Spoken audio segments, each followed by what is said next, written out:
Welcome back. The government has defended the decision to hand control of the Chagos Islands to Mauritius as being vital for UK and US security.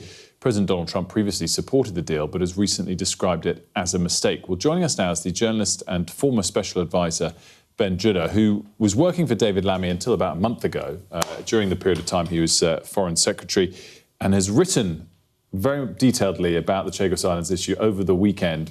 First, welcome. Thanks for joining us. Thank you for having me. And I guess we all know that there's a lot of national security involved with this decision, and so there's always been some limit to what people can say about it.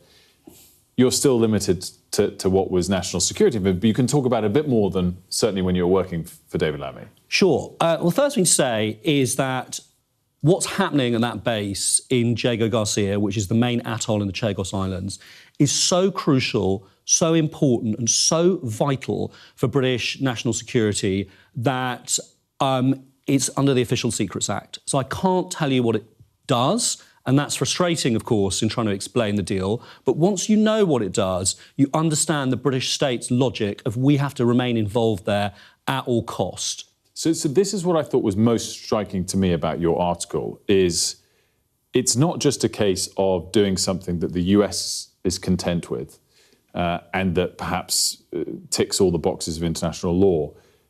Your article, to me, suggested there was a route that might have just seen the US do a deal that cut us out of that. You kind of implied that... 100%. So let me kind of explain a little bit about how we ended up in the Chagos conundrum.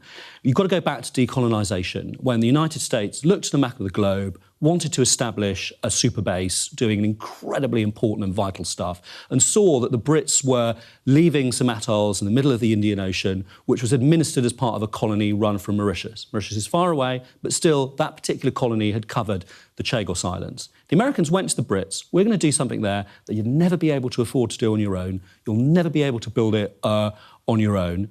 But if you carve off this territory from Mauritius, you stay and you call it a British overseas territory and you remove the native population for us, we will let you fly a British flag over it and have a tiny amount of troops there that will give you access to this superpower. That's what the UK did. It went to Mauritius and did a deal with Mauritius, which included saying that the territory would go to Mauritius when it was no longer needed for defence purposes.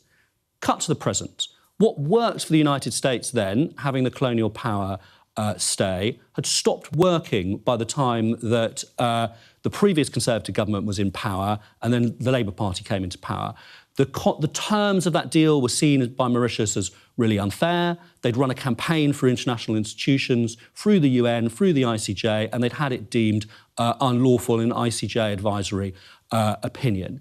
The Americans were looking at that base and thinking, ooh, we've got a problem here. Now, let me explain to you what that problem is, which is everything would be a lot easier if there was just one atoll with this super base called Diego Garcia. But actually, there are about 1,000 atolls, a vast swath of territory, and a lot of those outer atolls are hard to defend and hard to police. The Americans started to become worried that Mauritius, if it didn't do a deal with Britain, could just walk away from the West and then, with the full force of international law behind it and the rest of the world viewing this as illegal, invite China into those outlying atolls, making the whole base insecure. So they started putting huge pressure on first the Tories, then Labour, to do a deal, and Britain started to become aware that they might do a deal with Mauritius, cutting Britain out, handing over this territory that we consider a British overseas territory to Mauritius, and then we would lose access to those superpowers.